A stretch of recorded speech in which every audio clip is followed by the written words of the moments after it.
All right, everybody, welcome out to the Locker Room Guys Craft Beer Show. It is Tuesday, July the 14th, 2026. Jersey Johnny coming at you with me, as always, is none other than Mr. Beer Samurai. Say hello, Mr. Samurai. Hold on a second. Uh-oh. What do you got going? I'm just going through and making sure I'm liking like all of our posts that we put up just now. You're doing that right now? Give me half an hour. I see what you did there. How many sites do we post to? 46 right now. 46. Okay, that was 12 down. I'll get back to that later. You get back to it later. Hey, usually it takes you a few days, so that's fine. Did you see what Irvin Holland brought home as a souvenir from Texas? I did not. Oh, I got to show this to you. I should have sent this to you. Let me see if I can find it again. It's so special.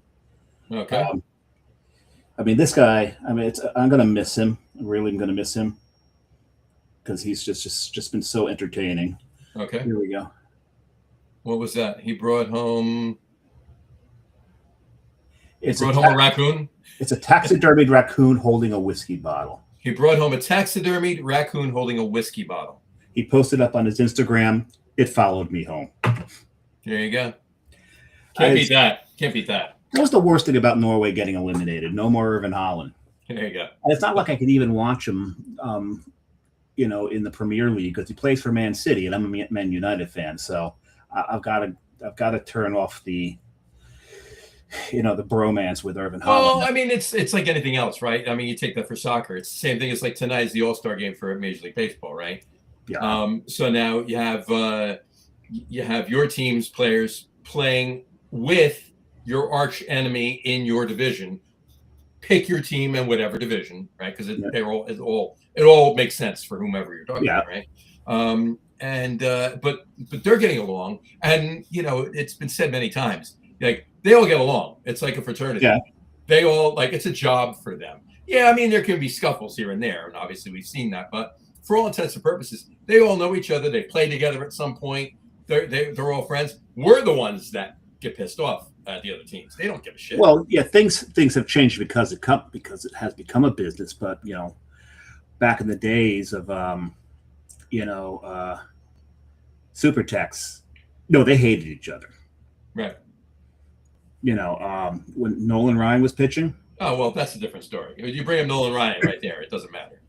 Well, saying things were a little different back then. Nolan Ryan spanned generations too. People that were 40 years older than younger people that were 40 years younger played against him and hated him. So it was an equal opportunity hatred for him. But also it was a little different back then as well, because when you were on a team, you were on that team for most of your damn career. Right. It's much different now. It's much different now because it's a business and they're just moving parts around constantly. So everybody's played with everybody, and I don't know which way I prefer it. You know what? I don't either. There are good points and bad points about both. So, but you know what? We could talk about a little bit more of this maybe at some point down the road in this show with our guest. You know what? Bring it up on your other podcast. What's it called? Get on with it. Get on with it. It's tomorrow night at 7:30 p.m. Eastern time. Get on with it podcast. We do have a shout out. We do have a shout out. It's somebody special's birthday today. We want to honor it. That's correct. Happy birthday, SpongeBob. Happy birthday, SpongeBob. Yes, happy birthday, SpongeBob. Happy SpongeBob's birthday. Yes. Day. Happy SpongeBob's birthday day. You have a template that you just put things in? Yeah, I pop it in the middle. So there you go. Let's fix that. Hold on. It's his birthday day. There we go. How's this? Happy SpongeBob's birthday. Is that better? Yeah, well, Lucky approves. Lucky approves. There you go. He just says that. There you go. It is also a few other things.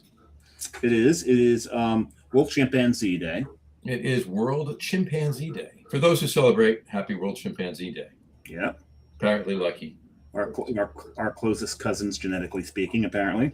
Mm-hmm. would have been told. And what else did we decide? Oh, it's National Grand Marnier Day, isn't it? It is. Happy National Grand Marnier Day. Which is weird. I don't have any Grand Marnier. I do have orange liqueur, but it's not actually Grand Marnier. I cheated. I mean, because I just use them to mix with, so mix with it. I didn't need to pay for. No, you're right. I got you. But happy Grand Marnier Day. And the other one, there's another one. We're going to save that until later. And those of you who follow the show know that's going to be our top 3 category. Yes, as well, or lead into the top 3 guesses. Top three lists. Or be related to it, yes, in some way. Or be related to it. It's related somewhere or another. But I'm thirsty. I know you're thirsty. It was very hot today, as my tagline. I didn't leave the house. I reconstituted myself afterwards, but it was around noon. I actually melted. It was like ice cream. Yeah. What a world! What a world! So, you can tell what I did today, other than work, by my tagline. Yes, you did. You watched soccer, did you not? Football. You watched football. All right. Let's. Well, it was being played here in the States, so you watched soccer. There you go. Yes. So in Spain, I don't know is it an upset? I don't know. Spain won the Euro. They won the Euro Cup, so I'm upset. I'm okay with that. Yeah, someone's got some money riding on Spain. We won't say who. I'm not sure who it is either, but I know he's a pro. There you go.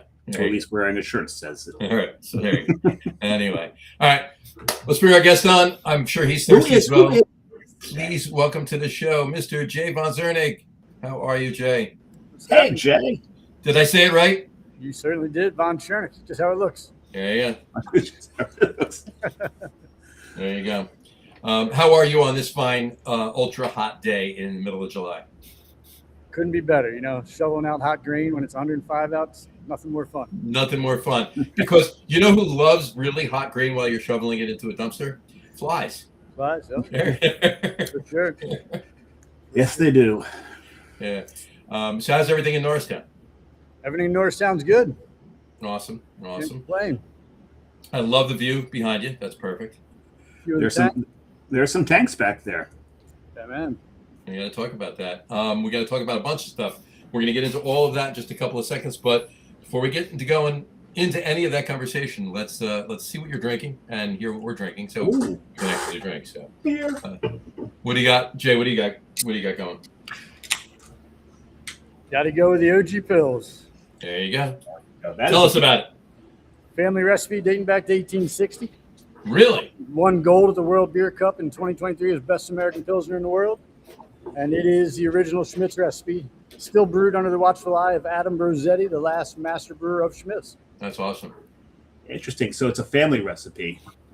Is it like contested and there's like a family overseas that says it's theirs and now you got to go and face off in a beer festival kind of fight there and do a Das Boot to win the recipe back? No. Unlike some other breweries that are out there, it's just a marketing scheme. My great grandfather came over and started Schmidt's Brewery in 1860. So we're 6 generations removed from Christian Schmidt, who started the brewery. That's impressive. That's historical. It's very impressive. And I want to talk more about that too. You don't hear that too often. You do not hear that at all. So, but I think that's the beer I had at Carton Brewing when some of your peeps were there. This is the one we lead with. This is like our 1A for sure. I think I had that at. Did you pour that for me at CBC? Yeah, I think we probably had that. Yeah, it was definitely CBC. Yep. Yeah. That's a beautiful beer. It is.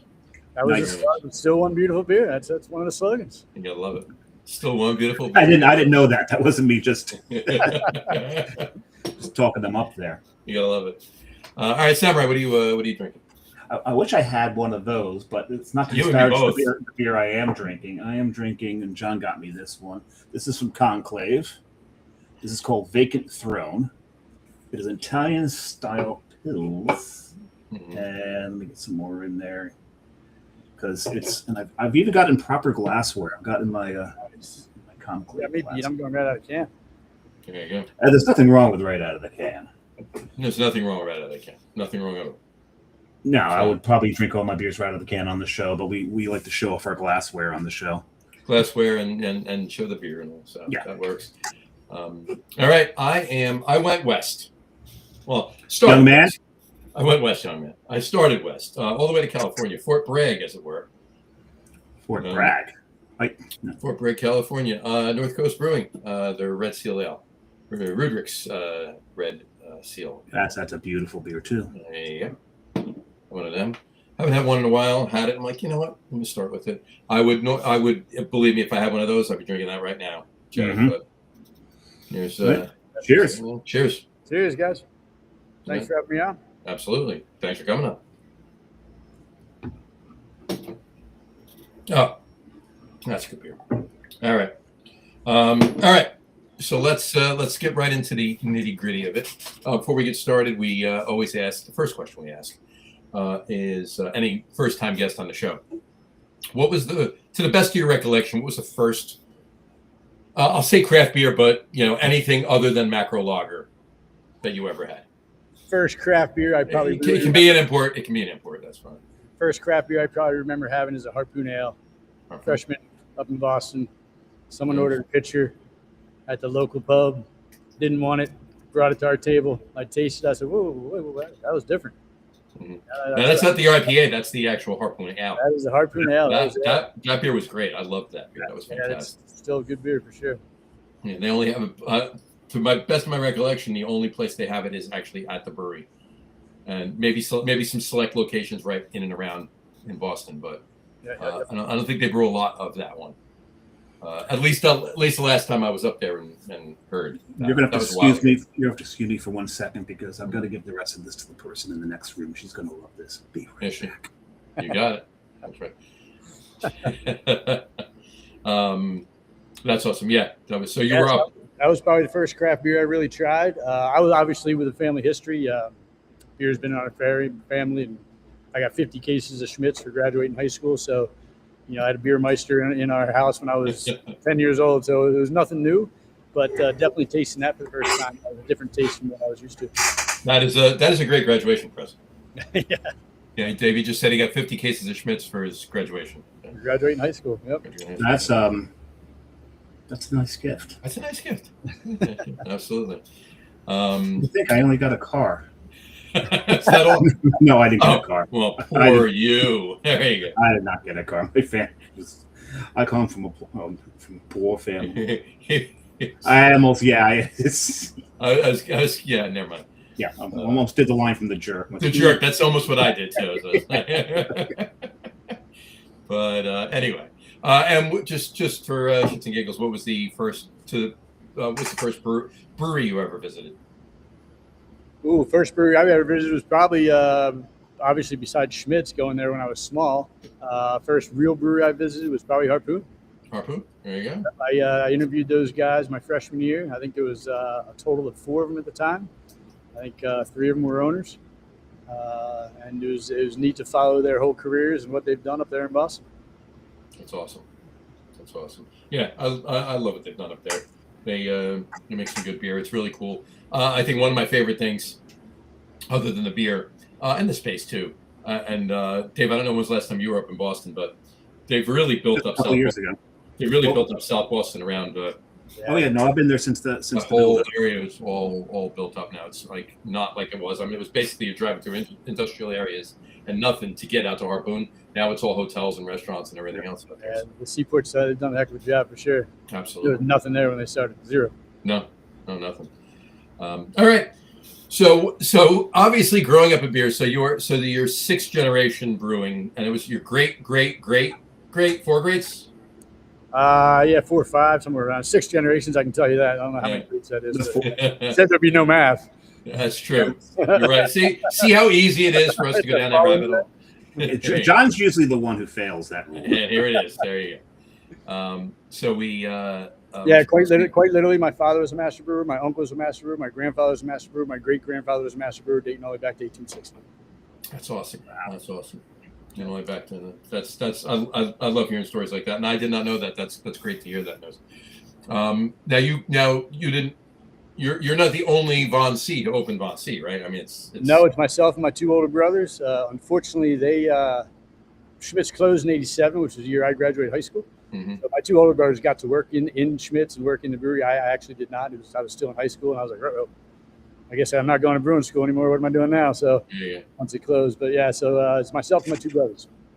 Nice, very nice. I loved Schmidt's. Schmidt's was such a good beer. Yeah, it was. It definitely was. Especially in this area, It was. Well. And then the Phillies had Larry Schmidt, so it was like it just went together. Mike Schmidt. Mike Schmidt. Oh, I went to school with that guy. You went to school, Larry Schmidt. Mike Schmidt. Different Schmidt altogether. First baseman, right? Third baseman, first baseman. Third. Yeah. Yeah, it's that one line that Robert Hayes says in Vacation Airplane. When he's got to concentrate and he's hearing an echo, he says, "Pinch hitting for Mike Schmidt, Manny Moda." Anyway, all right. So yeah, most guests we have on, brewery owners, brewers, whoever it is, we talked to them about, I started home brewing and 10 years ago. Blah, blah. Obviously, we don't have to go there with this. You grew up. I did do some home brewing and all that kind of good stuff. I wrote the business plan for Von C back in 1993, I believe it was. It was my senior project at Northeastern University. I got super lucky as also one of my senior projects was Atlantic Coast Brewing Company. Was just about to open up in Boston. So they came back to the Small Business Association, which worked through Northeastern. And we did a whole marketing study for them. Now, mind you, back in 93, there was less than 273 breweries in the U.S. Yep. The question was there room for another brewery in Boston? Would you be able to acquire taps? So we went around. I think we interviewed 75, 85 different establishments in and around Boston, and came back to them with a marketing study saying a resounding yes. People would love another beer being brewed in Boston. So it was cool. I got to hang on with those guys and open up Atlantic Coast Brewery with them and kind of see them go through the whole build-out process and what it took to get a beer out and about. And I think they were in business for, about 10, 11 years. Sounds about right. And then he's now the owner of Notch. Mm-hmm. Yes. Great lager brewery. You guys haven't been there. You got to check out. Yeah. John been to Notch a few times, yeah. They do a great job. Yeah. Well, right there in Salem, it's a cool town too. You haven't been to Salem? Oh yeah, I've been to both of them. Not you, just people listening. Yeah. If anybody out there, you get to Notch, but it's a really cool town to walk around too. And it's still a silly question: is there room for another brewery in Boston? That's pretty funny. Less than 270 breweries in the United States. Is there room for more beer in Boston? Yeah. Let's ask the Scots. Ask the Scots if Boston needs more beer. Yeah, you got to remember at that point in time, you were lucky if you could find a Guinness anywhere. You know what I mean? Yeah. It was really just, the macros, and that was it. That's all you saw. Well, that was the best thing. They interviewed a Scottish guy. Said he goes, "Yeah, they're totally out of beer. I was forced to drink a Bud Light." Yeah, they have. I think the line was actually they don't have. We drank them clean out of beer. They don't have any beer left. All they have is Bud Light. Yeah. It's funny how that works, isn't it? That was great. I love it. That's great. Yeah, so it was cool. It was a great experience, and watching what those guys did. We knew we were going to open a brewery. Obviously, it's in our blood. We just didn't know exactly when, So when I graduated, I got really close in '94 in Philly to signing a lease and doing the brewery then. And myself and my partner, who was involved at that point in time, kind of life took over and started going different directions in the different jobs we had gotten. But again, we always knew we were going to do it. Just took a little while. Gotcha. When did you write that plan? You said 1995? 93. So you wrote it when you were graduating. Oh, yeah, that's right. You wrote it for your graduation. That's awesome. So, okay, so fast forward to when you decide, okay, now is the time. When was that? Because I'm sure it wasn't an overnight thing. No, we've been in business now for 5 years, so it's probably about 5 years before that. There was a local brewery that was going up for auction. I'd always been interested in brewing. I visited every brewery that was out there. I watched what every brewery in all the East Coast opening, watched what they did, watched the ones that closed, tried to figure out why they closed, visited them all. Again, I always knew we were going to do it, but really the crux was a local brewery called Prism, which is about 25, 30 minutes from here, was going up for auction. I don't know how I caught wind of it, but I did. So I was like, I'm going to go check it out. Kind of went through the walkthrough. And I went down to the shore that weekend, which I share with my brothers. And we're on the deck watching sunset, drinking a beer. I was like, what do you guys think? There's an auction coming up. You guys have any interest in opening a brewery? And I got a very resounding yes from both of them. There was no hesitation whatsoever. Both of those, my brothers at that point in time, were kind of coming out of their first careers and not ready to retire. So I was like, whoa, I didn't expect that kind of. I was like, all right. And they're like, why? I was like, so I told them about the auction.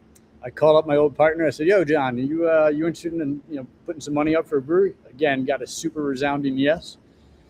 So we left that weekend with a amount that we thought we were comfortable with. I went to the auction, which was, I think it came down to 3 of us. I went about $10,000 over the number that we all agreed we were comfortable with spending. I bowed out and watched the last 2 go. I think the brewery went for about 6, if I remember correctly, 6 or 6,500 more than when I bowed out. So I went back down to the shore next week and I said, yo, guys, we were about this close, to owning a brewery. I'm like, you guys serious? They're like, yeah, we're 100% serious. Like, that'd be an awesome second little career for us. So I said, all right, let's pull out the business plan that I wrote in 1993, dust it off, revamp it, and kind of start plugging this away and putting it together. At that point in time, we were kind of in that second wave of some closures happening. So there's a lot of equipment in the used marketplace. Mm-hmm.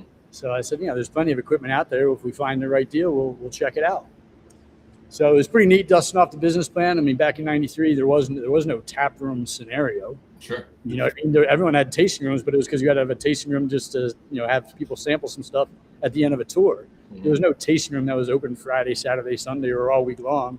So a tap room was a new thing. Self-distributed, that wasn't really a thing back then, especially in our area.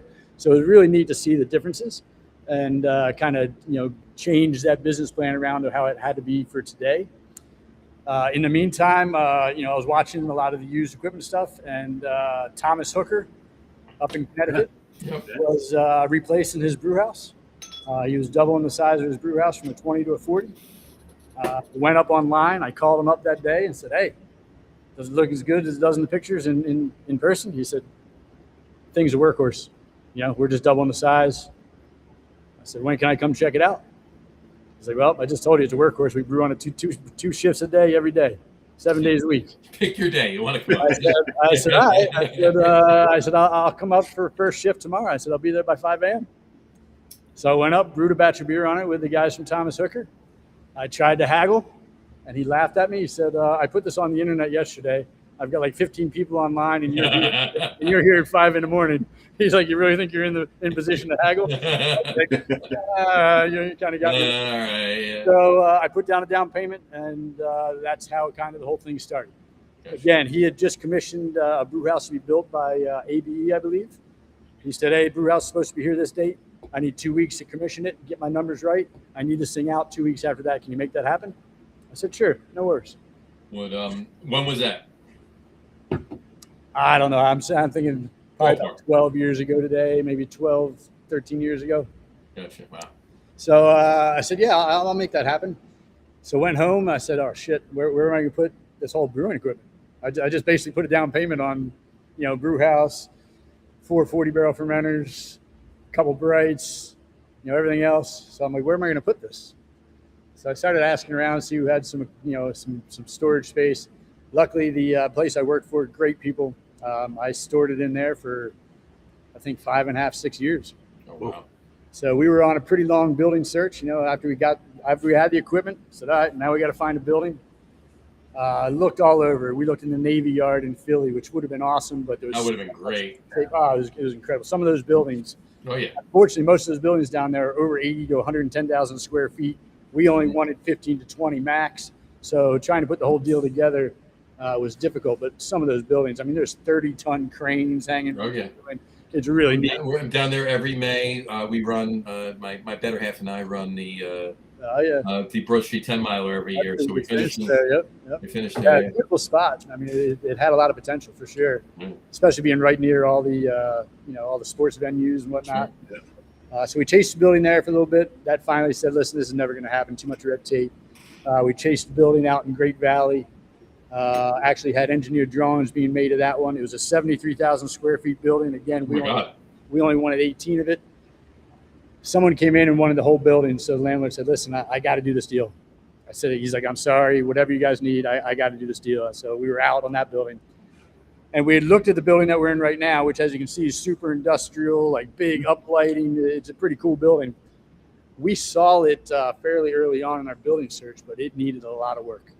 And it was more than what we were ready to bite off. The landlord who owned it at that time really wasn't interested in putting a whole lot of money into it. So it wasn't even on our radar. In the meantime, a young investment group had bought the building. And I really think they just thought it'd be cool to have a brewery in a building that they owned. Somehow heard through the grapevine that we had looked at it, got in touch with our real estate agent, said, hey, can you get those guys to come back? They reached out to you. Yeah. They said, can you get those guys to come back? We've done a lot of work to the building. We've replaced the roof, all the lighting, everything outside, really well cleaned up. So I said, let's make this easy. I said, here's a list of what I would need, to even come look at the building. Mm-hmm. The guy called me the next day and said, let's talk. I was like, damn, I didn't make my list long enough. You're finally in a position to haggle. In all seriousness, to have a landlord who was motivated to have us in the building was huge. So we had the absolute. It's Jay. That's bigger than huge. Oh yeah. It's bigger than huge. Especially when you have the pleasure of signing a lease for your building in March before the pandemic hits. So we knew something was percolating overseas. And I remember sitting in this building. The demising wall wasn't up yet. There was no electricity in the building, just outside the building, no heat. We knew something was percolating overseas. I looked at my brother. I said, should we sign this? And he's like, man, we've been on a 4-year building search. If we don't sign this now, we're never going to sign this. Yeah, it's going to, yeah. And I said, well, all right, how bad could it get? So we signed the lease, and 15 days later, the world shut down. I said, oh, my gosh, what the heck did we just do? Yeah, you know what, though? You needed time to put it together anyway, so. Well, we had a certain amount built in there. Again, luckily, our landlord was very cool about it. He gave us another 3 months, I think it was, because of the pandemic. Extra without the rent starting, for the build out, because obviously doing a build out during the pandemic, I don't suggest that to anybody. Electricians would pop positive. You don't see them for 3 weeks. You get pushed back 4 weeks here, 5 weeks there. We knew, regardless of what was going on with the pandemic, we got about a 3,000 square foot outside beer garden. And, I'm sure it was the same in Jersey. People were chomping at the bit to be outside drinking beer. Yes, they were. So we knew once the weather started to turn here that we had an outlet for it. We had something that we could move some beer into. So that's what we were shooting for, was kind of like a March opening. Again, because of the pandemic, it got pushed back to somewhere in early June-ish, which actually worked out fairly well for us because it was about the same time governor started to lift a lot of the pandemic restrictions on outside dining here in Philly and in Pennsylvania. So instead of mapping out tables every 6 feet and doing all that nonsense, we were actually able to open up almost somewhat normally. That's great. So we had a soft opening for all the contractors who worked on the job. It was not soft at all. We had another soft opening for friends and family the next day, and again, was not soft at all. Thought we had enough beer in the tanks for 2.5 weeks. You did not. That Saturday, only if you were following the build out on our website. No other social media splash whatsoever. Following the build out, we just put on there, hey, we're going to have a soft opening this Saturday from 12 to question mark.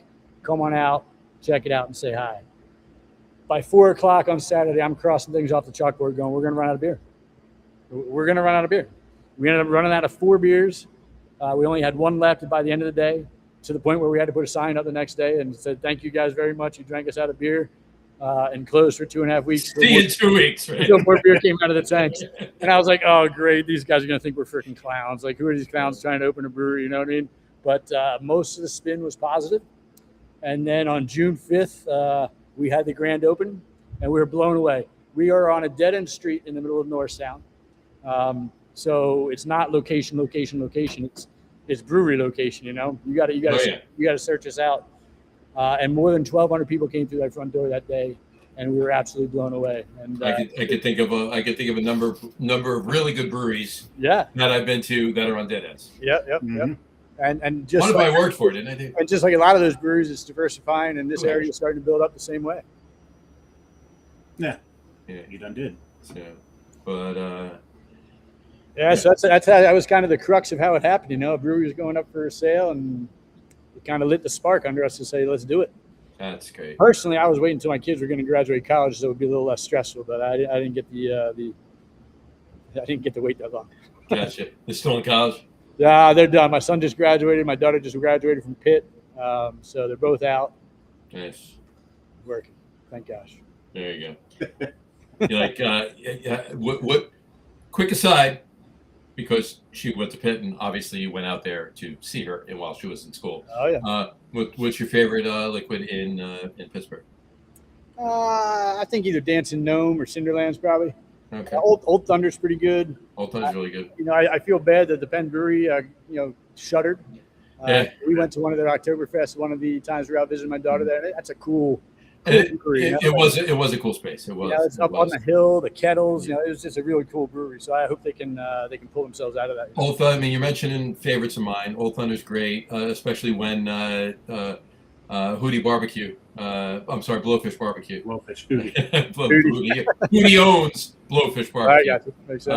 And he's always at Old Thunder. But Grist House is making some good beer too. But the new Dancing Gnome space you can't beat. That's cool. Very cool. I really enjoyed Coven when I was there. Coven's good. Yeah, Coven's really good. Especially when he goes and makes you hot dogs in the middle of July. Especially on July 4th weekend when it's about 90 degrees out and the owner is out back making hot dogs because it was too hot for the food truck to show up. Yeah. Know how that goes. Yeah. I love Yeah, it. so every time I was out visiting the daughter, I'd sprinkle some beer out around Pittsburgh, trying to plant some seeds out there. It's a good beer town for sure. Yeah. So on that note then, let's talk about that. What's your distribution footprint? So for the first 3 years, we were self-distributed. At that point in time, doing deliveries was a full time and a half job for myself. So it was either buy 2 more delivery trucks, hire more people, hire more sales rep, or hand it off to someone who had the infrastructure. At that point in time, we met with all the distributors in our area, and we signed on with Muller, who does our Philly 5. Yep. Our first distributor we signed on was actually in Southern Jersey, Harrison Beverage. So they do Southern Jersey for us. Then we signed on with Muller. At this point in time, we've signed on with Banco, Midstate, Kirkner. So we're Southern Jersey through PA up to the New York state line, about as far west as State College. Gotcha. And looking to add some of those other spots in there, some Central Jersey, some Northern Jersey, and the rest of PA, hopefully by the end of the year. Very nice. Would love to see you in Northern Jersey. Love to see you in Northern Jersey. That'd be great. Yeah, we were there for a little bit. We signed on originally with Cape Bev, and they did their own distribution arm. They did. And then right. Closed is how we landed with Harrison. So we were in the middle of Northern Jersey for about 8 months before Cape Bev decided to pull the plug on the distro. Gotcha. Yeah. Well, we'll talk later about a couple of things. I can put you in touch with some people, but we'll talk about that on off air. We would like that for sure. There you go. Cool. So how big? All right. So we know it's a 20-barrel brew house. What's the system? Yeah, so we are a 16,000 square foot production brewery. We got about 2,500 square feet up front for our tap room. Nice. 3,000 square feet of beer garden outside. That's beautiful. So 20-barrel brewery. I think we're up to 8 or 9 40-barrel fermenters, 3 40-barrel brights. We also have a nice little 2-barrel pilot system to keep our brew team happy and experimenting. Gotta have those fun one-offs. Yeah, you got to have those outlets for sure. It's also, you guys know, someone sits at your bar. It's not what they had and loved yesterday. Every time they come in, it's what do you got that's new. What do you got? Yeah, what have you done for me lately? Yeah, what do you got that's new? So that works out well for us. Nice little 2-barrel system.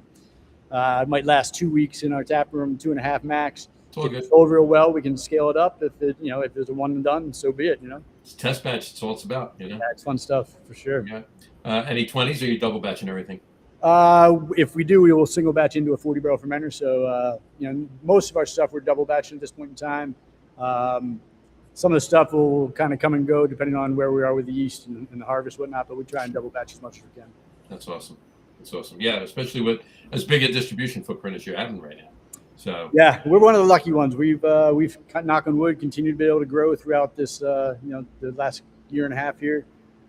So hopefully we can keep that streak going. Well, Dave and I said when we were drinking the beer at AC Beer Fest before I was talking to you at CBC, Dave and I were both like, oh, this beer's spot on. I'm not Bullet Smoker Beer by any means. This beer's fantastic. Love the beer. Yeah, thank you guys very much. Again, with the family history, we knew we were going to be lager heavy, and we were lucky enough to find our brewer, Mike, great brewer, great head brewer for us. And he was right in the same. He's like, let's do traditional styles done well. I don't need to do, and there's people who do them very well. I'm not knocking them, but I don't need to do milkshakey stuff. I don't need to do, smoogies. We just try and do traditional styles, traditionally correct, true to style as they should be. There's a reason why those beers have been around for so many hundreds of years, Just again, not to blow smoke up your ass, but I just scrolled back to my show notes from Tuesday, April 14th's podcast, and Al Gattulo was on with us, and the three of us did our top 3 list, and the top 3 list topic was that day was top 3 favorite beers we had at this year's AC Beer Fest, and mine and Dave's were both the same, and it was your OG Pils. Yes, it was. Thank you, guys. Appreciate that very, very much. Yeah. Fantastic beer. Yeah. I'd love to take credit for it, but it is the recipe dating back to 1860. And again, we are lucky enough to have the last master brewer Schmitz, Adam Brosetti. He closed the doors in '87 with my dad and locked up Schmitz. But we brought him out of retirement, kicking and screaming. He's now like a beer ambassador for us. He loves telling the story. He loves doing beer dinners. He's loving every minute. But that's great. He comes out and does all of our test batches with us. Does a lot of taste testing with us. He's a great asset for the brewery and a great asset for our brew team for sure. That's awesome. Yeah, he's a great guy. I got to get down there. I'd love to meet him. Love to sit down with you again. So at some point we'll schedule a day to get out there. Definitely want to get out there. Yeah, please come on down. We were, it's funny, we were putting all the formula for that together. So we had to pull it out of Adam's head. It's been a while since he's like talking beer talk like that. So he's going through a lot of old Schmitz manuals and whatnot. We're writing stuff down on napkins. So it comes time, we're actually going to do a full batch of it. We've done a small test batch of it. Mm-hmm. We're going to do a full batch of it. Adam Rosetti's up on the brew deck. He's like, step down, youngins. I got it. Elbows flared. I got it.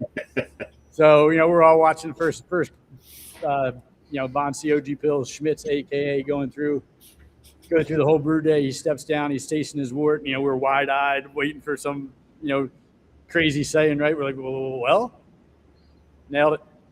That's what he says. Nailed it. But again, our brew team's done a great job keeping that legacy alive and keeping that legendary Philly lager going. That's awesome. Dave, you just opened another beer. Jay, you still working on your can? Yeah, we'll go with 1B though if we need to. So if I was going to open another here, it's going to be our Walking on Clouds. It's our flagship hazy. Very nice. Get a whole lot of mango, grapefruit up front on that, a little passion fruit on the tail end. But like we talked about, we really try and make sure all of our beers are super sessionable. So even our IPA there, it's going to finish super dry, not super cloying. You don't have to shave off your tongue at the end of that one. Enough hops to dry it out. And sip a glass of water before you get your next sip. For me, I don't want an IPA that makes me feel like I'm a fish out of water. You know what I mean? I want something I take a sip. By the time that glass or that can goes back down the table, I want to be intrigued to take another one. So our Walking on Clouds finishes super dry, and it's a great seller for us, obviously. Yeah, I love that. I'm right with you. That's definitely simpatico on there because I actually feel bad for some brewers that want that sweetness and maybe not throwing the lactose in there or anything else, but they want the sweetness. You want it dry because that's going to make them drink more. It's there is that. Boom. Oh, I need more. Oh, I need more. Oh, I need So you want that beer to actually finish, not hang on. It's got to be finished. You don't want it to linger for 5 minutes. You want them by the time by the time the glass hits the bar, it's done. So you get less palate fatigue that way as well. Absolutely. Any style that we start to formulate, again, it kind of finishes with, hey, I want a beer that's super sessionable, super drinkable. Absolutely. Samurai, what'd you pour? Well, as if I didn't know. You already know. But when we have a guest on the show and I don't really have easy access to their beer and don't have one, I tend to reach into the back of the fridge to pull out not so much fridge turds, but stuff that I may have forgotten was there. And so I think I've had this on the show before. This is from Off Color. This was a Chicago. This is a 2-year-old beer for a craft gin week in I Chicago. think you had that on the show when Marty was on the show once. Yes, I did when Marty was on the show because Marty's from Chicago, so that's why I had it on the show. And what this is this beer. I didn't want to type all this out, so I just sent a picture to John of this one. It's gin barrel aged American wild ale with Rangpur limes added. Now this has been in there for a little bit, and it has lost nothing on the nose. I'll tell you that. This is. If anything, this is better than I remember it. Yeah. That's aged quite nicely. It's like any of us. It gets better with age. Yes, of course. Now speak for yourself. I'm falling apart. You kidding me? There you go. Not wrong. I opened my second, and I went east now, all the way over to Europe. You went to Europe. I did, and I'm having a little Warsteiner. That's a classic. The Dunkel. Warsteiner Dunkel, right there, and John Starodumsky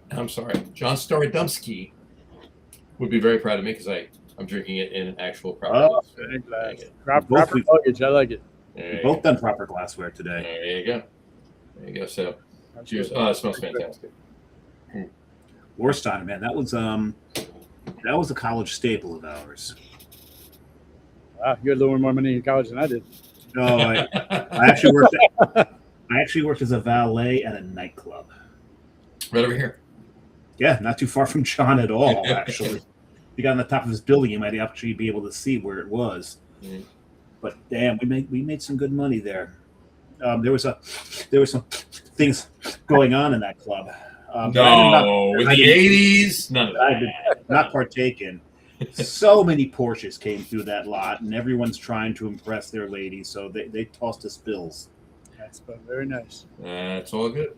Got a couple of comments really quick. Let's catch up on. Brian Boak chimed in. He says, back from Minnesota. Yeah, I told you he was on the road. Brought some beer back. First beer, 22 Northman Brewing Company, Alexandria, Minnesota. Salted lime lager goes well with the takeout sashimi that he just got. Now, here's a question. He's got this big RV right now. So the amount of beer that he... For those of you that forgot the picture, this is his big RV. I still have it loaded. When I say big, this one's big. There we go. Yeah, he's serious. Yep.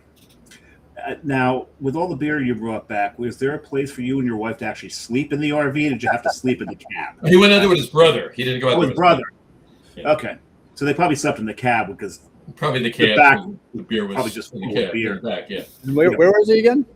Minnesota. He went to Minnesota to pick it up. Tell me he stopped at Surly. Oh, well, I told him to stop at Surly. I'm not sure he did or not. That's a good one. Surly's great, yeah. Did you were you out at CBC and in Minnesota? I was not, but I've been to Surly many times. And I've been to Surly a few times, a couple times before it, but certainly went out there when we were out there for CBC in 2022. My brother, when he travels, he'll say, "Oh, I'm in this city. Where should I go?" He was in Minneapolis. I said, "Well, you need to go to Surly." He goes, "I just had their IPA in the lobby, and it's really I wasn't that fond of it. So that's because you had abrasive." He goes, "How did you know?" I said, "Because that's in every friggin' hotel in Minneapolis." Said so, but you need to get out there. Trust me, and you need to get. Oh no, you had Furious. Yeah, Furious. Yeah, Furious. Abrasive is what he needed. You need to go out to the brewery and get abrasive. Yeah. And about 3 hours later, I got a picture of a beer, and all it says is it sacrilege to say this is better than Pliny?" I said, "No, you'd be accurate." He goes, "Oh my god!" And I think the only thing that better is their pizza. That's what he said. Abrasive was the subject of my first ever beer trade. Interesting. I got Surly Abrasive from somebody. I forget what I gave them. It doesn't matter. I took one sip of that beer and went. Wait. Did you get Surly Abrasive from them, or did you get Surly and Abrasive? I got Surly Abrasive. They gave me Surly Abrasive. Well played. All right. Brian also said the ADD condition of the beer world. He said the "What have you done for me lately?" thing. Yeah. Right. Exactly. And then he said there is lots of. I'm assuming he meant of. There is lots of basement storage for beer. Yes, there is. And Justin Vitti commented and he said, Von C Pils is fantastic. Jay and his team are awesome. First beer, Match Day Premium Pilsner. Wait a second. Did he run out of human robot? I guess he ran out of Premium Robot. Nothing wrong with human robot, and you will run out. And you will run out. Yeah. Because as soon as you're not even finished with one when you're cracking the next one because they're so good.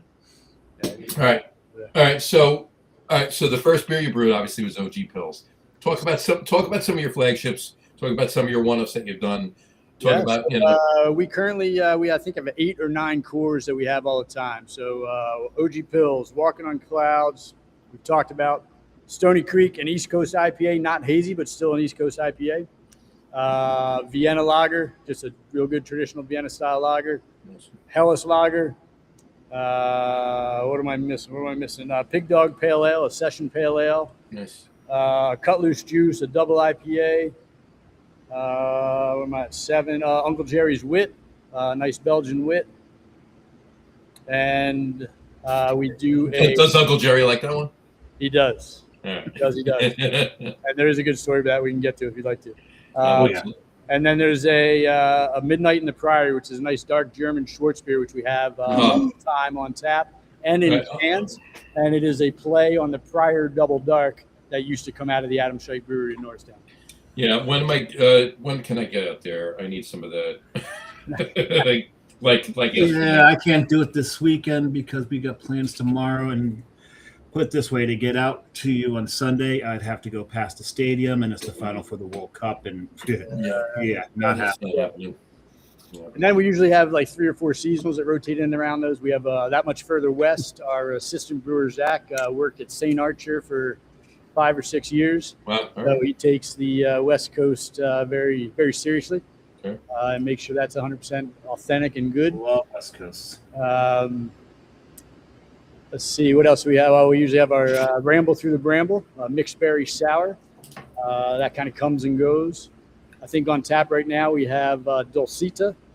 Our distributors asked us to do a modern pale ale, so we took the Dulcita hop and did a more modern pale ale from that. The second batch of that should be coming out here at the end of August in draft and hopefully cans. The first batch went very, very well.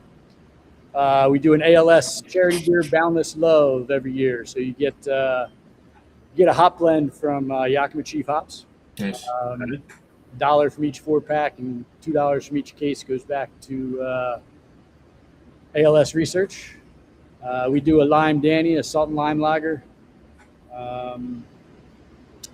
We just had our Czech beer day, so there's 3 Czech beers. We have our Prior Preferred, a Czech Amber, and our Cherney Czech Dark. Nice. All going through side pour faucets, poured correctly. Hold on 1 second. I'm just looking for apartments in Norristown. I'm trying to figure out how long they're going to last. Yeah. And then we round that out with, right now we have 2 really good cask conditioned beers on tap. We have our ESB and Fishing Credits. Fishing Credits. You're killing me, Jay. You're killing me. You're hitting one of our favorite styles right there. Yeah, Fishing Credits is a nice low ABV, 3.2 mild. And ESB not a mild. A true bitter, English bitter. Nice. We try and keep it in. Just looking at my schedule. Possibly August 2nd. Well, I was thinking, the first weekend of August is possibly August 2nd. It might not be a bad time, guys. The National Breweriana Association is having their conference in King of Prussia, basically 5 minutes away. Nice. I think that first week of August. That's that's Sunday, that August 2nd. That might actually. So you go see some cool Breweriana stuff too. Be awesome. Cool. All right. And Justin Vitti just answered your question, Dave. No, never out of human robot. Wouldn't think so. Wouldn't think so. This is fantastic. This beer is always a. Oh, you can't go wrong. Classic. And I wish I put 2 in here because it would have filled the glass. But it's Tuesday, so there you go. And I got another beer to drink, which I'm gonna put in here. It's not a Warsteiner, but I'm gonna use the glass. You'll see why when I pour it. Anyway, less to wash. Less to wash. You'll see why when I pour it. It's another dunkel. I won't spoil the surprise, but we'll leave it at that. Anyway, all right. So what do you? Delicious. Exactly. What are some? I'm assuming some of those that you've done started out as test batches. Oh yeah, most. And, here, there you go. Certainly most. Gotta love it. Have you? Are you doing any seasonals? Do you do an Oktoberfest? Do you do any? We do, yeah. We do Marzen and a fest beer every year. Okay. Marzen, obviously, the traditional, a little darker style. Seemed to have gone by the wayside a bit, so we'd also do a fest beer, a little bit lighter drink. I love fest beers, but I'm still a Marzen guy. Yeah, the Marzen's my favorite too. Unfortunately, once you go to distro, you got to listen to what they tell you. And Yeah. we used to do a big batch of Marzen and a smaller batch of fest beer. Now it's flip flop because they think they can sell the fest beer easier. There you go. We have a lot of seasonals that come and go, like our Lime Danny, salt and lime lager. There's 200 pounds of fresh limes in there. Doesn't taste like a Jolly Rancher like some of those salt and lime lagers that are out there now. So that kind of comes and goes in the summer. We'll do a couple different German Pilsners, Fraulein German Pils. Kind of comes and goes. That just became the official beer for the Cannstatter, an old German club in Philadelphia. Nice. So they picked that up as their 1873 Cannstatter German Pilsner. Nice. Which is really cool. Yeah, absolutely. Yeah. We always have something new coming through. That's great. How often do you open the tap room open? Tap rooms usually Wednesday through Sunday. Food trucks Thursday through Sunday. Wednesdays are cornhole night. Thursdays are Quizzo night. And the rest is just general mayhem. General mayhem. Yeah. What do you got going on tonight? Got to salute General Mayhem. There you go. Yes, General Mayhem always needs a salute. 100%. All right. Let's get off track just for a second. We'll circle back, but we were talking earlier about what was that bringing up again? His uncle? No, it's his uncle. That's it.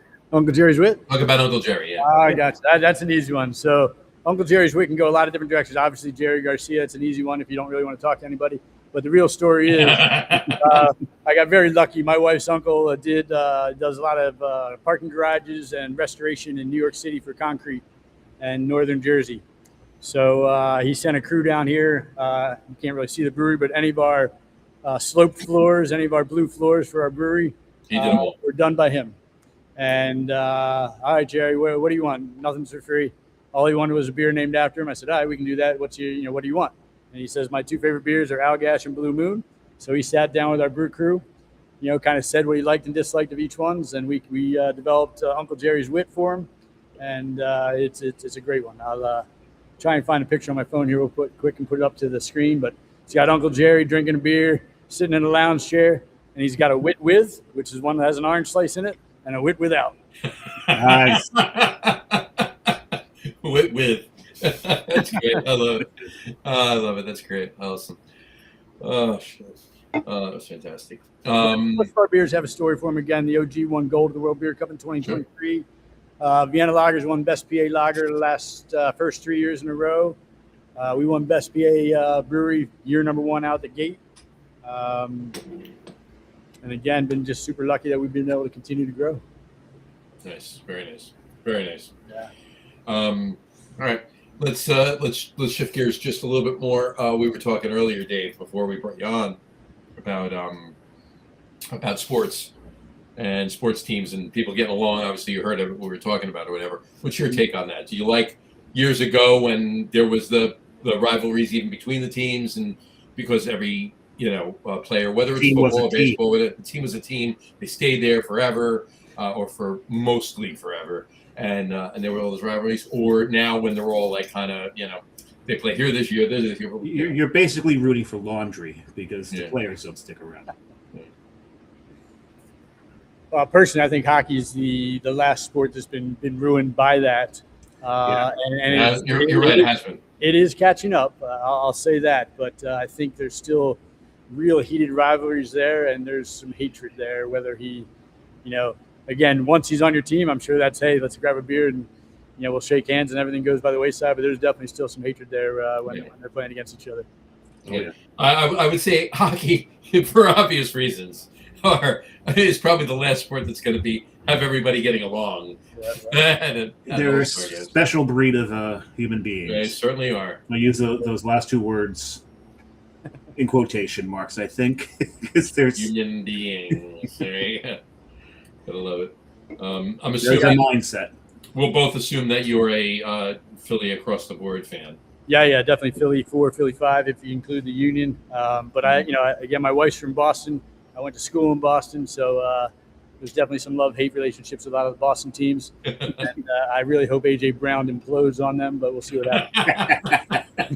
I can't believe what the Sixers did. I mean, you want to talk about hated rivalries, and we get Brown. I mean, that just blows my mind. That blew my mind too. Yeah, that blew my mind too. Absolutely. You should check out our podcast tomorrow night, the sports podcast, with myself and Harry and Pete. But we talked about that 2 weeks ago. We do that one every other week. But you're talking to two New York, followers here. But I'm not. I'm not only I'm a baseball fan too. I'm a football fan too. I don't hate Phillies. I've never hated the Phillies. I actually used to root for the Phillies back in Larry Schmidt's day. Well, if you're New York guys, I'll thank you for Saquon. Have at it. There you go. And in exchange, we went and we drafted the Crayon Eater. Yeah, exactly. Hey, you know what? Fun to watch. Look, you know what? Here's the thing. Like, I don't like, and I say this all the time. I'm not like a lot of Giant fan friends of mine are bitter. They can't stand the Eagles. I'm not that way. My team that I can't stand is the Cowboys. So we got some Eagle hate there for sure. Right. So we're simpatico when it comes to that. We're fine there. Yep. You're fine there. What's interesting is during the France-Spain game, because it was played in Dallas, Jerry was at the game. Oh, of course he was. They put him up on the Jumbotron. And everybody booed. The soccer fans booed him. Universally hated. They are in tune to what's going on around here for sure. Universally hated. Love it. Yeah. I'd say that's been a good boost for you guys up there in northern Jersey. It's helped us down in Philly for sure. I've had to run some kegs down to McGillen's Old Ale House and Panic. That's awesome. So it's been good. That's awesome. What's really weird is Sea Caucus, which is right there. Yep. They're actually suffering. And thank you for saying it right. Secaucus, not Secaucus, or Sea Carcass is another way it's pronounced. But they thought they were going to get a real lift from this. But the problem is because of all the traffic, even the locals aren't even going now. Everyone's staying home because all the traffic coming out of New York City, not only have they gotten no boost, they're actually they're suffering because the World Cup's right next door. Yep. It's strange. I think it's really just the geography of the region. Yeah, and they definitely did a good job scaring people away from those regions. Right. You type into Waze and it was like World Cup events, avoid. Oh yeah. Yeah, you just drive down, one of the highways here, and all the big signs say, "Hey, take mass transit. World Cup event coming up. We got one left, and that'll be this Sunday. It'll be the championship, and then it's over. I'm gonna hate to see it go. Honestly, it's been a lot of fun to watch. It's been great fun to watch. Absolutely, been a blast. I used to work up near you guys. I worked in Hawthorne, New Jersey for years. Worked in Hawthorne, did you? Yeah. Oh my God, I lived in Fairlawn for a number of years. Oh, really? Yeah. Yep. So where'd you work in Fairlawn? In Hawthorne? I was right across the street from the beer distributor. A place was called Collins and Company Wallpaper. Okay. Yeah, right across from Kohler. Right on Wagra Road. Yep, right on Wagra Road. Yes, sir. Right before the little shopping center there. That's great. That's awesome. For years. Yeah, I was in the town next door, and I've worked with Kohler for a bunch of stuff, and I'm sure you got over to the front porch. Oh yeah, the front porch was almost walking distance. You remember the 99 Beer Club or what was the German place, Kirchner's? Yeah. Oh, geez. Kirchner's, right? Kirchner's? Yeah, Kirchner's. It was Kirchner's. Yeah, it was Kirchner's. Well, you guys reminisce. I'm going to take my bio break. I got to take a bio break. I drank like 3 of these already today, and I probably shouldn't have. I forgot it was Tuesday. Be right back. There you go. Yeah, Kirchner's was right there, and the front porch they had the 99 Beer Club. Yep. I remember. Yeah. I was in Fairlawn for a number of years. But yeah, that's great. And where were you living up there, or were you commuting? Commuting. Oh my God. Commuting. Yep. We had before we opened the brewery, I used to work for a company manufactured wallpaper. They had a plant in Hawthorne, a plant in New York, a plant overseas in Holland, and a plant here in King of Prussia. And I ran around like an idiot managing all of them. All of them. Yeah. God. Yeah. So you're definitely happier what you're doing right now. So that's for sure. I work more, I get paid less, but yeah, I'm definitely happy. There's a yin and a yang to all of it. So for sure. Geez. Yeah, and I love. And speaking of sports, just while he's on his bio break, like I said, I'm a baseball fan. I'm a football fan as well as being the teams I root for. But I love what Philly did with and years ago, obviously, with all the stadiums right there. It's fantastic. Yeah. Just everything, boom, right there. Yeah, it's a blessing and a curse. Obviously, getting in and out of there, traffic wise. I've believe me, I know what you're talking about. Especially if there's two events going on at the same time. Yeah. But it is cool, and it's really cool. Gotten a lot better with what's around there. Mm-hmm. Again, like I went to school in Boston, right? First time I go to, I'm walking around. We went to a bunch of clubs around Fenway Park. I'm looking at the place. I'm like, what the heck is this place? And of course, the record skipped, and everyone's like, "What do you mean? What is this place?" That's the home of the Red Sox. I was like, "There's no way." I'm like, "Where do people?" This little thing, and I'm used to seeing Veterans Stadium with acres and acres of parking around it. I'm like, "There's no way." So literally, we had to walk around all the way to the front entrance, home of the Red Sox. I was like, "All right, fair enough." Fair enough. Wrigley's the same way. Yeah, I mean, it's just amazing. Just plopped right in the center of the city. I love Fenway. It's great spot. It's a great ballpark. I've been in every single area. Like we've taken, as well as going to games. I've taken in like probably 6 tours. I've been in the scoreboard. Yeah. Inside. And it was really cool. But my son still lives up there. I mean, you can go like $8. You're going to bleachers like you used to be able to. When I was there, it's $6 for bleachers. You up there? Up there on the way back from Maine for our vacation. We'll be in Boston for a few days. So I'm sure at some point we'll get over by there.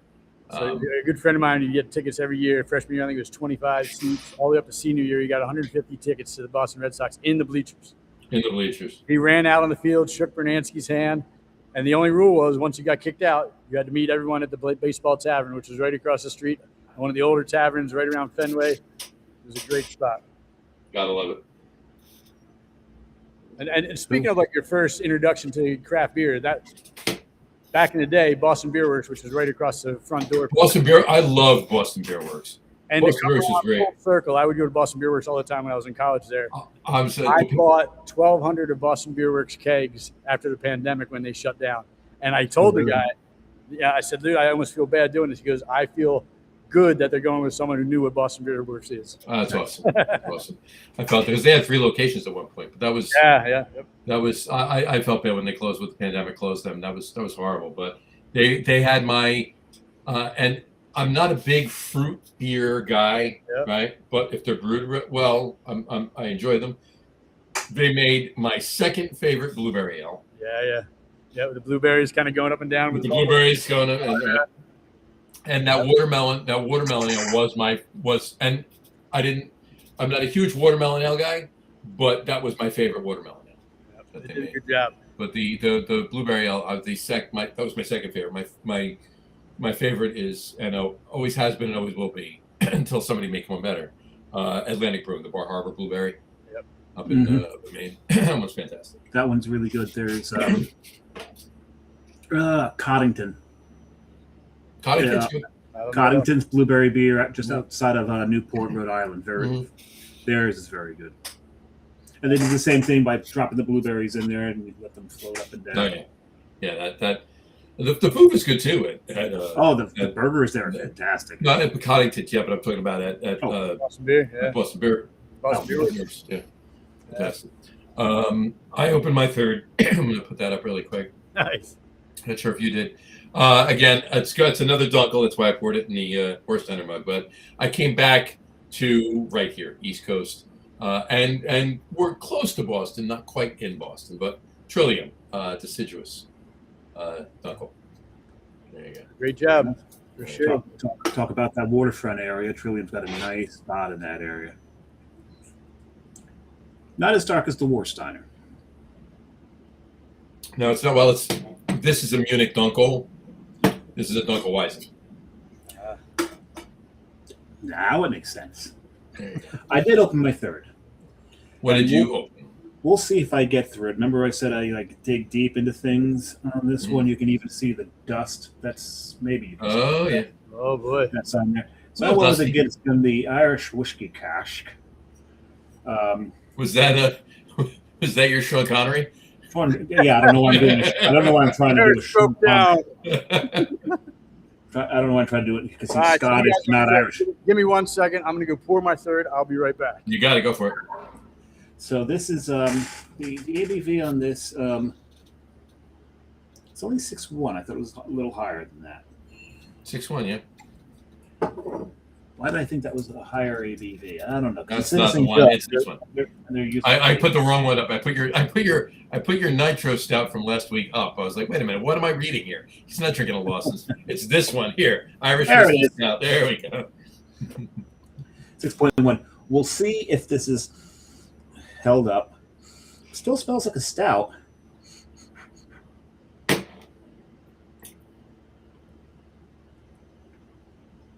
I gotta say, that improves with age. Yep. Innocent Gun. If you get a fresh Innocent Gun, don't. Usually the barrels. I don't know. Yeah, because the barrels usually just overpower everything. Well, I did that. I did that with, and it's not Innocent Gun, and it's certainly not the Irish whiskey they used over there. But the when River Horse did, was it the crack, right? The when they used the Jameson barrels. Yeah, those they were super hot when they were fresh.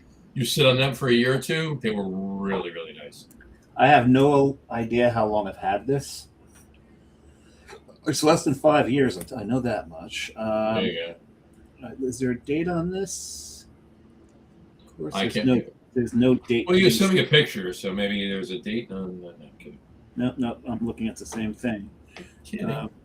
I see no date on this, so I don't know how old this is, but I tell you what, this has really calmed down nicely because I remember when I first got it, and I remember it's Carrie's Aunt Nancy, who we haven't mentioned on the show in a while. We haven't mentioned on the show. Oddly enough, Jess has an Aunt Nancy too. Does she? We've never mentioned her on the show until tonight. Until tonight. Right. No. I've definitely mentioned Aunt Nancy on the show. Oh, actually, this is from that. I forgot. This is a Scottish beer, so doing the Sean Connery is not inappropriate. Money penny. That's the only Sean Connery I do. Shuck it, Trebek. Oh, that's Hammond doing Sean Connery. That's Daryl Hammond doing Sean Connery. Sure, wasn't Larry Hammond? All right, so you got cheers for the third. I had to go with the Midnight since you guys are breaking out the dark beers over there. Midnight. Okay, talk about Midnight. Midnight in the Priory, again, it's our play on Priory Double Dark. My favorite part of this beer is there's just a touch of smoke on the tail end. Oh, you're killing me, Jay. You're killing me. Now, is the smoke intentional? Is there smoke malts? Yes. So it's a little bit less than 5% smoked malt, just to kind of balance it out, and you really only get it on the back of the tongue at the tail end of that beer. This is not a Roush beer whatsoever. You're not sitting in the fire. This is just really, really well balanced, which is difficult to do. And you guys brew that with that smoked malt. Okay, 5%, it's kind of there. 6%, okay, now it's getting there. 7, 8, and all of a sudden it's like a seesaw. Boom, you're like in the smoke. So trying to get it nice and subtle is the key. And I think our brew team freaking nailed it. And it's one of my favorite beers. And regardless of where it is on the ranking of how much it sells, this one will always be available on draft and in cans at the brewery because we love it. All right, Dave, when we get down there, we're going to have to give it a BSU rating. Yeah, it sounds to me like it's going to be between 2 and 3. I'm thinking it's going to be between 1 and 2. No, it can't be between 1 and 2, right? Because it 0 to 1. 0 to 1 is no smoke malts whatsoever. Right. Once you hit 1, and then you're going to get a little between 1 and 2. I forgot my own damn fucking scale. It's your own scale. I invented the damn scale. It's BSU, right?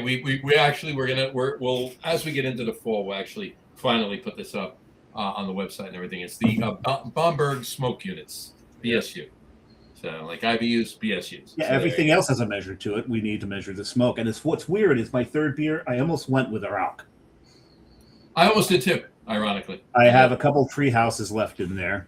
I had a tree. I had a couple tree houses, and I also have a. And this one I'm definitely going to have on our big beer show at the end of the year. I have a smoked barley wine from Treehouse. Woof. Yeah, it's a 12% barley wine that's smoked, so that's going to be an interesting beer. That But might be my last beer for a lot of reasons. But the thing with what I like about Rauch's is you can sit on those things for quite a while. The smoke's a preservative, so they're gonna last. I still got a couple that I brought back from Texas. I still have a couple live oaks that you brought me back to. Yep. So they're in there because every February we do a Rauch beer show with John Hall. John Hall, yeah. The founder of This Week in Rauch Beer Facebook page. So I've not heard of that. I'll check that out. I'm a big fan of the Rauch beers. I mean, yeah. Again, this Week in Rauch Beer. It's a Facebook page. It was started by John Hall on a dare, and it just it just grew immensely. And we actually told John we've done it like 4. Yeah, that he's actually got glassware. Yeah, check it out. This Week in Rauch Beer. Yeah, we've told him we're like there's been an increase in interest in smoked beers, and there's definitely a correlation between the fact that he built that Facebook page, it blew up, and there's that. Yeah. So you got to remember, way back in the day, pretty much all the beers were Rauch beers because that's the way they killed the malt. So that's the way they killed the malt back in the day. Going traditional is great, and we do a Grodinski every now and then. You know, again, that's one of the live oaks I've got left. Is a Grodinski. I got a Grodinski, and I got the other one. Yeah. Our regulars love to call it hot dog water because it tastes like that's a good name for it. That's a good name. That's great. That is one of my favorite styles. This being like about 50% Polish, I'm quite proud of Grodinski's. Because that's the oldest smoke style. It is. Polish champagne. Yeah. Polish champagne. You gotta love it. All right. So, any events coming up at the brewery? Oh crap! I mean, we'll have our Oktoberfest for sure. I don't remember the dates off the top of our head, but it's always a full weekend thing. We just had our 5-year anniversary in June, so that's always a nice hit to the brewery. I can't think of anything else special we got going on. I probably should, but I don't have it in front of me. It's all good. It's all good. Send them over. Brian Bogue just commented, and he said his second beer, same brewery, 22 Northman. Not another fucking espresso martini. Bourbon barrel-aged coffee stout. That's nice. Marketing. There you go. That's the name of the beer. Not another fucking espresso martini. Wow. Yeah. I love the fact that he put the asterisk and still left the UCK in there. Kept it somewhat clean for you. It was 14.6%. 14.6% is a high one. Where do you guys stand with the the good session beers? 13. That's your session beer? That's a session. No. No. Look, for session ales are people are calling 6% beers session beers now, right? So, I think it's big. I think anything in the 4s, even low 5s. Yep, I agree. I'm fine with that. But you hit 6, it's not a session anymore. Yeah, cut off around 5-ish. Yeah. 5.5. If I had to draw a line, it's 5.5. But honestly, 5.2, 5.3, probably where it should be. I agree with that. Yeah. There's plenty out there. 4.2's the number, and we talked about miles before. 3.8. I was just going to say I'll drink 3.8 miles all day, friggin' long. I was just going to say what Brian just tapped. 4. Yeah, Brian just said 4.6 is session for him. That's his session? Yeah. It might be a shorter session, but it's a session. Exactly. He never gave us the ABV on the first beer because it was probably low and he was probably embarrassed to tell us. Yeah, the salted lime lager. Well, it falls so far under 14.6. Right, it doesn't register the scale. If he can't type 3 digits with the decimal in it, he's not typing it. Yeah, he's not typing it. All right, so what's your guys' thought? 12 or 16s? Say again? For what? What's your preference? 12 or 16s in cans? It My depends upon preference the is style. 12s. My preference is I 12s. do prefer 12s. I'm loving 12s. Everybody, a lot of people are going back to 12s. I'm loving life with 12s. Yeah, you like 16s 12, are right? fine. You know, I just like this is a 16, but I try to drink 12s. I want to drink 12s, especially next week is our Christmas in July show. It's our annual Christmas in July show. Yep. So we wind up drinking 4 or 5 beers on the show. We have 2 guests that we always have on for that show. I have to have 12-ounce cans and bottles. And the next morning is usually brutal, but we may have a solution to that this We do. We're all going to be taking these. I didn't take it today because we're all doing it next week. Morning recovery. It's a new thing. You drink it either before you start drinking or as you're drinking, and no hangover, unless you really overdo it. Unless you're drinking like 17, 30% beer, which we've never done. Never. No, only once a year I do that in December. So. See, I actually really enjoy hoppy beer in 12s. Yep. Because when you've got a 16 and a hoppy beer starts to warm up a little bit, that increases the palate fatigue for me. Yep. I've said it many times on the show. One of my favorite beers is Carton Spoke beer. And it comes in 16s, except for... It comes in 12s and 16s. But it comes 16 all year round, but 12s during the summer is when they release the 12s. I can drink a 6-pack of 12s a lot easier than I can drink a 4-pack of 16s. Interesting. Yeah, and that's 72 ounces versus 64. So exactly, it's crazy. It's not even a mind game. It's really just the palate. Now, granted, a stout, depending upon the ABV, I enjoy the 16. I mean, if you start getting into the the double digits of the ABV, then maybe you want to back that down to 12. See, that's the thing for me. It's the ABV, right? Any beer, just globally for me, give me 12-ounce bottles or cans. I'm golden, right? Don't disagree with that. But if I'm gonna drink 16s, we're gonna put it in 16s. I'm drinking my lagers in 16s. I'm drinking my pilsners in 16s. I'm drinking my milds, all of those beers. I'm fine with 16s. 4 extra ounces of a Helles lager, I'm fine with. Right? I drink those things so damn fast it doesn't matter anyway. It doesn't matter, right? So once you get to maybe like even IPAs, the pale ales and IPAs, if I'm drinking a 6.5% IPA, 16's fine. No, if I'm hitting 7, 8, hoppy, I want it in 12. 8.5, I want a 12-ounce can. And to be quite honest with you, and I'll do this all the time with Jess. If I have an 8.5% New England IPA, I'm splitting that can with her. I'm splitting it. I can't. Well, if it's a double IPA, if it's double IPA, I can't split it with my better half. She doesn't like she likes a few, and they're the ones that, to what you said earlier, are the dry ones. For the dry ones, right? Yep. Too many dippers have that sweet lingering finish to it. Exactly. Which, to me, it sounds like you didn't flocculate everything. Right? Not everything was converted. So, Brian just said 4% was the first one. And then he said both of those were 16s. Nope. And then he said love Hoppin' Frog's 8.45 ounce large ABV beers. That those 250 milliliter cans that Hoppin' Frog is doing, and a lot of other breweries have been doing them too. And even 250 milliliter bottles. I've seen a bunch of them. And I pulled one out last week. We were talking about it. Kane, I mentioned it last week on the show, or 2 weeks on the show. Weeks ago. Last week. Kane did a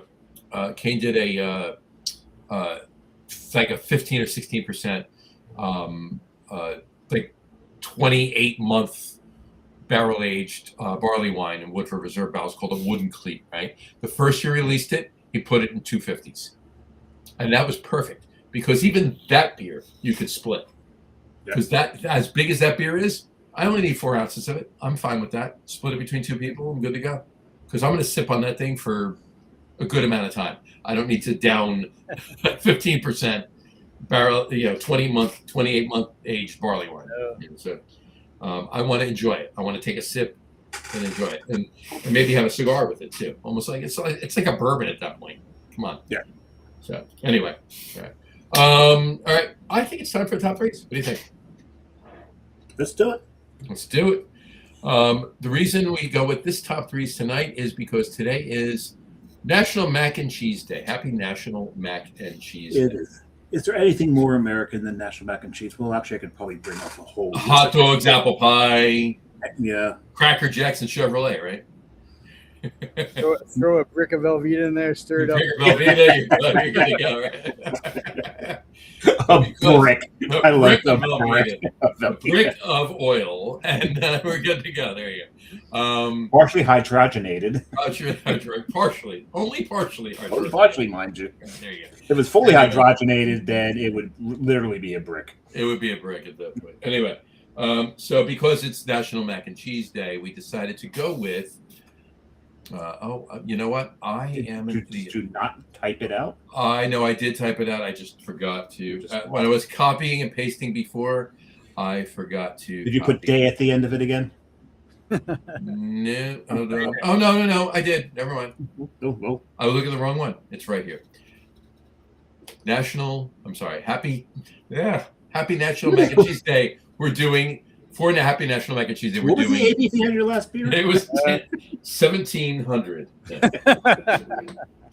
For National Mac and Cheese Day, we're doing top 3 favorite non-Italian pasta dishes. Top 3 favorite non-Italian pasta dishes. So, obviously, mac and cheese is a pasta dish. It's a non-Italian pasta dish, so that's why we're doing that tonight. So, Jay, kick us off. Give us your top 3, please. Top 3? Well, you took one with mac and cheese, so I'm going to have to scramble for that. But no, you can. No, well, that's the day. You can have it. Have at it. Obviously, being from a brewery, you got to go with drunken noodles. Drunken noodles. Pad Thai. Excellent. Any kind of ramen. Instant or big bowl? No instant. Okay, so not any kind. I'll draw the line. Not any kind of good ramen. Any kind of good ramen. There you go. The egg. You need the egg in it. Yeah, sure. You need the egg. You need the egg. You need the egg. One of my, I can actually look for it. But one of the best ramen bowls I ever had was actually in Milwaukee. Really? Yeah. I've actually gotten pretty damn good. You would think Milwaukee ramen? It absolutely was. Now, I've gotten pretty good at making ramen. We do it every so often. The broth I've pretty much got nailed down. It's not any kind of traditional broth. It's just worked through what we do. Sure. And the one thing, one of the ingredients in there that give it the flavor is nampla, that fish oil, the Thai fish oil. Mm-hmm. The thing is, when I'm first cooking and that hits the pot, that is one of the worst smells on the planet. It is. Don't smell it before you add it. Oh, it is awful. So you don't want anybody who's going to eat it in the kitchen while you're making it, because they're not going to eat it. But it turns out quite yummy. There you have it. All right. Dave, what are yours? Well, ramen, and the ramen I make is my actual, honorable mention.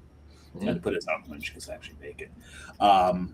My number 3 is Pad Thai. Mm-hmm.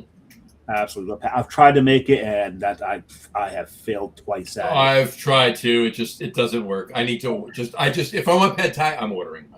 Yeah, the problem is there's literally in Belmore, New Jersey, there's one in Bradley Beach, there's one down in Seagirt. Between those two, I don't need to do it. Yeah, I just order from them. We can get really good Pad Thai. I've tried to make it, but it's getting the right tamarind paste and finding the right ingredients is not the easiest thing. It wasn't so much technique of just getting the right ingredients. Sure. And I'm sticking to that story. So that's my number 3, Pad Thai. My number 2 is Den noodles. The first Den noodles I had was actually in Boston. Actually, not technically, not Boston, just across the river, not too far off Harvard campus, and it was like Mary Chews or something like Mary somethings. What was great about this place in Cambridge? In Cambridge, yep. Right on Mass Ave, as a matter of fact. And the great thing is, if you went in after hours, when the bars had closed, which means you had to be out really friggin' late, and this place was open very late. That was right across the Dirty River. I'm sorry, the Charles River. The Dirty River. Love that. Yeah. And they cook hot dogs in it. Yeah. But if you went and you ordered golden tea, they'd bring a teapot. See, for me, it was cold tea. Cold tea. There you go. and it was full of beer. But den noodles. If you've never had den noodles and you're not a huge fan of mega spicy stuff, don't do it. They're going to hurt you. They're going to hurt you bad. Den noodles they're not for the weak. They are not for the weak. I love den noodles. But my number one, and because it is National Mac and Cheese Day, and there's the reason it's number one. It's a very specific thing. My son and I, for graduating high school, I took him to Yellowstone and Grand Teton. When you graduated high school, you took him. He graduated high school. Oh, just checking. So we graduated high school, took him out to Yellowstone and Grand Teton because that's what he wanted to do. Because I don't get them stuff for graduating high school because I can't get my hands on 50 cases of Schmitz. Maybe 50 cases of OG. There we go. There you go. Might do that, yeah. Now we're talking. Now we're talking. But no, what I do is with the kids when they graduate, because I've got one still in high school, I take him on a trip instead. So we create a memory. And so we went, and I forget what day it was when we were out there, but we went horseback riding outside of the Tetons. We had a great time. The guide and my son were like flirting back and forth. That was fun. We saw a moose. That was great. And when we got back, we had lunch, in the ranch. And they had this barbecue spare rib mac and cheese.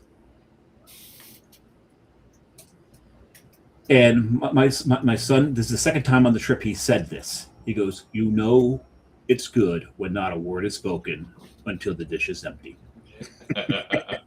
We both just didn't say a whole, and he still to this day talks about that mac and cheese. It was fantastic. When you look in the bowl. What was it? You're scraping. It was like one of those crock kind of bowls, big crock kind of bowl. You're like scraping around trying to get under that rib just in case there was something left in there. And so many of those types of things. I have to put hot sauce on. No, you didn't want to spoil this one. Didn't want to spoil it. That was absolutely fantastic. One of my favorite things I've ever eaten outside of Italy. So the funnier part is the 50 cases of Schmitz for graduating high school is not even the best Schmitz story. My brother went to Lynchburg College down in Virginia in a time where the only rule was no kegs were allowed on campus. We'd have beer, but no kegs. So, of course, my father owns a brewery. I called my dad up. His dorm was 4 floors. They were going to have a different theme on each floor. He's like, Dad, can you send me down a beer truck? A truck. 500 cases of Schmitz arrived at his dorm at Lynchburg, Virginia. You never saw a more efficient bucket line going into the dormitory. That's great. So they have their whole floor, their whole dorm party. I was told every RA, dean of students, everybody was walking around, opening every closet door, going, there cannot be this many cases. It's impossible that there's no kegs here. So that's the joys of growing up in a beer producing family. That's fantastic story. That is amazing. Yeah. All right, mine. I got an honorable mention, and I got my top 3 honorable mention. The only reason it's an honorable mention is because it's not a dish. It's a dish, but it's a side dish. It's an addenda, if you will, and that's Spätzle. Oh yeah, love Spätzle. That's a good one. All right. I didn't think that one. Nope, neither did I. All right. I had Pad Thai as my number 2. So I moved it up to number 3 only because you had it as your number 3 and you had it as your number 2. Down. So moved it down to my number 3. So Pad Thai is my number 3. We all agree on Pad Thai. Look at it that way, right? We all agree. Pad Thai's fantastic. And I mean, I'll throw ramen in there. I had ramen kind of on the back burners. I was going to use it an additional. I cook mine on the front burner. On the front burner, there you go. But anyway, my number 3 is Pad Thai. My number 2, I can't get enough of this stuff whenever it's available at any Chinese food menu. I always get it, and I eat a little bit of it because it's so filling, and then I eat some later on. Cold sesame noodles. I do enjoy those. They're really, really good. So they were my number 3. But anyway, so I switched them. But my number one remained my number one. And my number one non-Italian pasta dish is halushki. Excuse me? Halushki. Yeah, God bless you. You're hallucinating? What is he saying? Halushki. Bless you. What? Halushki. It's a Polish dish. Ah. Okay.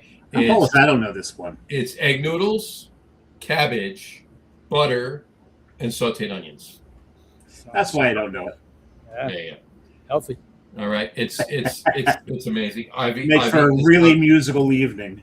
Oh yeah, I've eaten this stuff like since I was a kid. Guys, I grew up in a firehouse, right? And guys at the firehouse used to make this, and I try to find it anywhere I could get it. It was great. It's something. He was left as a foundling on the doorstep. Pretty much, right? But I will tell you this: in Pittsburgh, we were talking about that.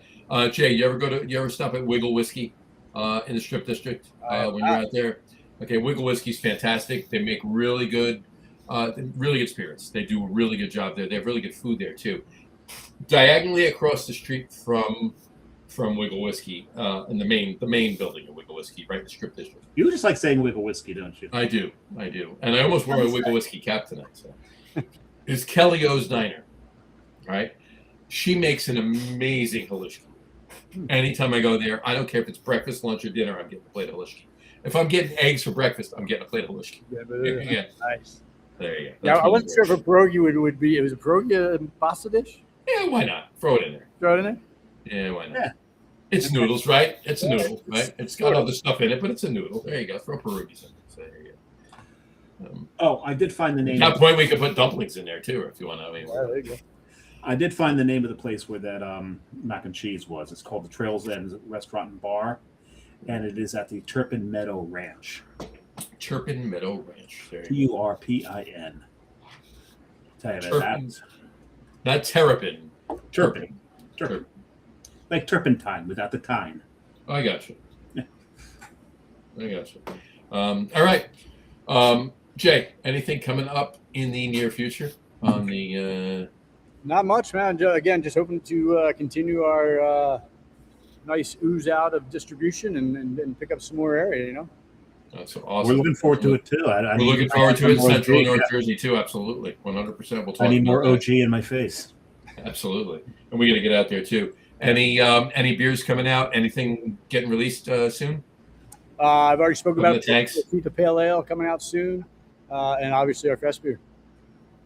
Awesome. Fest beer and the Merson. So. And when do you release the Fest beer? Be probably the week before our Oktoberfest, which is usually the second week in September. That's appropriate. We complain about seasonal creep here all the friggin' time. So I'll tell you what, the biggest transition from going from self-distributed to going to a distributor is your timeline for seasonal beers gets moved up at least tenfold. It does. They want Oktoberfest beers in their store, in their warehouse before August 1st. I'm not even thinking about my beer. You know. Yeah. Thanks, Mr. Cook, for that one. I don't need to see pumpkin beers before freaking August. No, it's a no-no. Mid-September is the earliest I'll accept it. Right. The only thing is John makes me do a pumpkin beer show every year. In October, we do a pumpkin beer show. We do. And so I do have to be out when it hits because if the good ones disappear quickly. Yeah, they do. Both of them. As you can tell, I'm not a big fan. It's this guy's fault. It's this guy's fault. Right It's his fault. It's his fault right there. Yep. That jackass right there. Okay. That lovely jackass that he is. I know he's a great guy, but yeah. Thanks for the seasonal creep. And look, Jay, and I've said this a million times on the show, but I haven't said it to you. My hope is that seasonal creep keeps getting earlier and earlier and earlier, so eventually it just backs up to itself. Yeah, just make it season, make it all year. Right. It just comes around. It comes around to the right time. Make it all year. Exactly. So anyway, all right. Any parting words? Have people come down for anything coming up, or Just Great. Our tap room is always open. Obviously, you can't get all the beers we have on tap in our tap room, which is why it's still a happening place. Come in, check out what our brew team's doing, the new stuff, the stuff that you don't see out in the marketplace, and have a good time. We do live music probably at least 2 or 3 times each month. Outside is usually a bigger band on Saturdays. Check it out. It's on the website. Well, you're not always open. According to Google Maps, you're closed Mondays, Tuesdays. That is correct. Right. So, and also according to Google Maps, you share your space with a couple of bakeries. There is a bakery, yeah. Yep. Right. So not a bakery that sells to the public from this establishment, but they do bake the stuff here. Little Miss Moffat. I should know the name of it. I don't. Little Miss Moffat. The cookies, the brownies look good. There you go. Fudgy. Yeah, so we're about less than a mile away from the old Adam Scheit Brewery.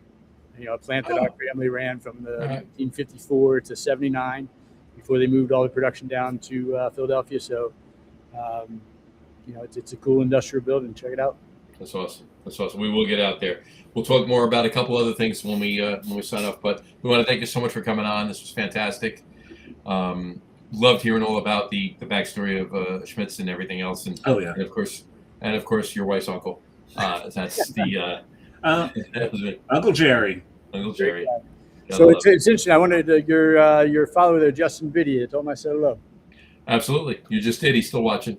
Justin's the one of the owners and sales director for Wanderback Brewing. Gotcha. It's been a while since I've seen him. Yeah, there you go. We may have him back on in August.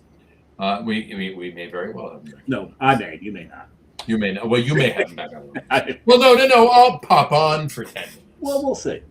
I got Justin and I we got to talk. We got to talk. So we'll figure do something special for that show. Anyway, once again, Jay. Maybe I can talk him into doing some magic tricks. I think you should do that. Actually, I think we should do that. Thank you very, very much for having us on, guys. It's an absolute pleasure, and we're honored to be on.